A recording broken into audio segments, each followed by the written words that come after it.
নমস্কাৰ বন্ধু বান্ধৱীসকল, আপোনালোকক সকলোকে স্বাগতম জনাইছোঁ আমাৰ অসম চাকৰি বাৰ্তা চেনেলটোলৈ। আৰু আমি ইয়াতে এটা আপোনালোকক পোষ্ট দিবলৈ পোষ্টৰ বিষয়ে ক'বলৈ ওলাইছে, যিটো অসমত FCI মেনেজাৰৰ পোষ্ট ওলাইছে। আৰু এই পোষ্টসমূহ হৈছে 330টা পোষ্ট আৰু ফুড কৰ্পোৰেশ্যন অফ ইণ্ডিয়াৰ হয়। লাষ্ট ডেটটো আপোনালোকৰ লাষ্ট ডেটটো হ'ব এপ্লাই কৰা 27/10/2019, 27 অক্টোবৰ তাৰিখে ইয়াৰ লাষ্ট ডেট। 28 ছেপ্টেম্বৰৰ পৰা ইয়াৰ এপ্লিকেশ্যন আৰম্ভ হৈছে এপ্লাই কৰা। আৰু এডুকেশ্যন কোৱালিফিকেশ্যন কি লাগিব আপোনাৰ ইয়াত সকলোখিনি মই বিতংভাৱে বুজাই দি আছোঁ কম সময়ৰ ভিতৰতে। আৰু যিমানখিনি লাগতিয়াল নটিচ আছে সেইখিনি আমাৰ ৱেবছাইটত গৈ আপোনালোকে পঢ়ি চাব পাৰে ভালদৰে। আৰু যিমানখিনি অফিচিয়েলি এটা লিংক দিয়া হৈছে আপোনালোকক সেই লিংকটোত গৈ অফিচিয়েলি বাকীখিনি চাই ল'ব। আৰু লগতে কি কৰিব লাগিব কি কৰিব নালাগিব ইয়াৰ সৰু সুৰাকৈ অলপ কৰি আমাৰ ইয়াতে লিখি দিয়া হৈছে। আপোনালোকে ইয়াতে আমাৰ ৱেবছাইটত গৈ সকলোখিনি পঢ়ি চাব। কি পোষ্ট আছে সেইসমূহ আপোনালোকক মই দেখাই দি আছোঁ এই ভিডিঅ'টোৰ জৰিয়তে।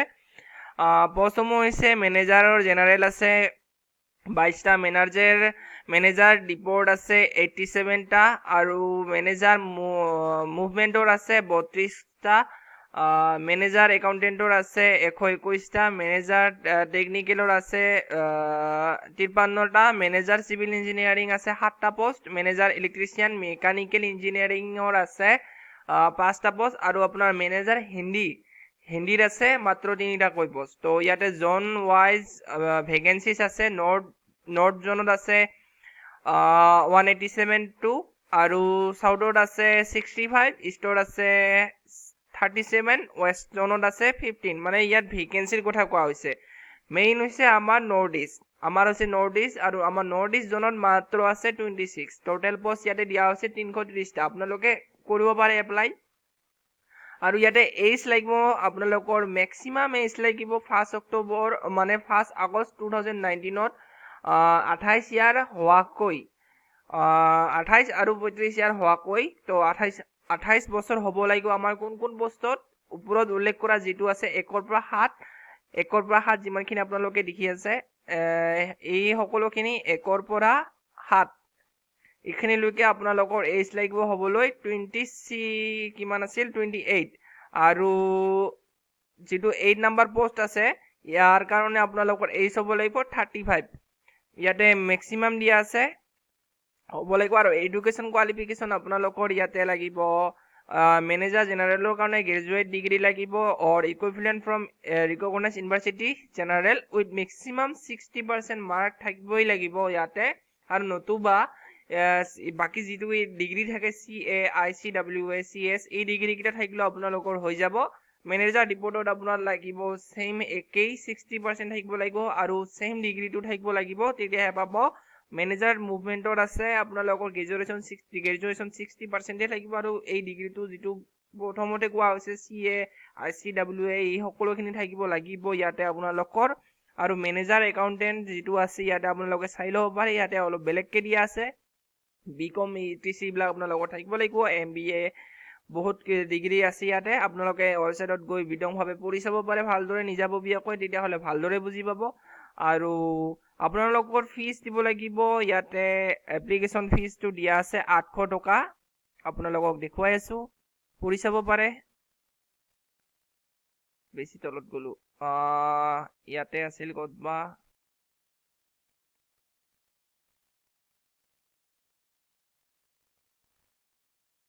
Manager 5 year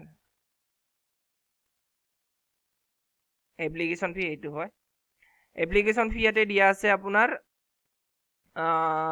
ST, SC, PWD and women candidate are exempted from payment of application fee।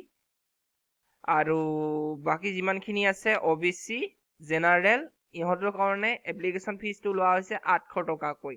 ইয়াতে আপোনালোকে বেংক চালান দি কাটি দিব পাৰে, ইয়া ডেবিট কাৰ্ড যদি আপোনালোকৰ আছে সেইটো ইউজ কৰিব পাৰে, ব্যৱহাৰ কৰিব পাৰে। আৰু নতুবা যদি UPI আছে, মোবাইল ৱালেট আছে, UPI আছে, সেইবোৰ দিও আপোনালোকে পে'মেণ্টটো কৰিব পাৰিব। আৰু কেনেকৈ এপ্লাই কৰিব পাৰিব ইয়াতে সকলোখিনি দিয়া আছে। আপোনালোকে ৱেবছাইটত যাব লাগিব fci.gov.in, ইয়াতে গ'লেও হ'ল। আৰু নতুবা আপোনালোকে আমাৰ তলত যিটো লিংক দিয়া আছে ছাবমিছনৰ ডেটসমূহ আমি আপোনালোকে চাই ল'ব ভালদৰে, কিমান তাৰিখে কি হ'ব। 27 তাৰিখে লাষ্ট ডেট, এইটো আপোনালোকে ভালদৰে জানে। প্ৰথমতে আপোনালোকক উল্লেখ কৰি দিয়া হৈছে। আৰু এডভাৰটাইজমেণ্ট ডিটেইলছত আপোনালোকে দেখা পাব অফিচিয়েল যিটো নটিফিকেশ্যন আছে, নটিফিকেশ্যন সিমানখিনি কি আছে তাতে অফিচিয়েলি আপোনালোকে ইয়াৰ পৰা দেখা পাব। আৰু এপ্লাই কৰিব খুজিলে আমাৰ ইয়াৰ লিংক দিয়া হৈছে, এই লিংকটোৰ জৰিয়তে আপোনালোকে তাতে গৈ আৰামছে আপোনালোকে এপ্লাই কৰিব পাৰে। তো আজিৰ ভিডিঅ'টি ইমানতে শেষ কৰি দিছোঁ। ইমানখিনিয়ে আছিল। যদি কিবা জানিব লগা থাকে কমেণ্ট নিশ্চয় কৰিব, আমি আপোনালোকক সহায় কৰিবলৈ নিশ্চয় চেষ্টা কৰিম। ধন্যবাদ।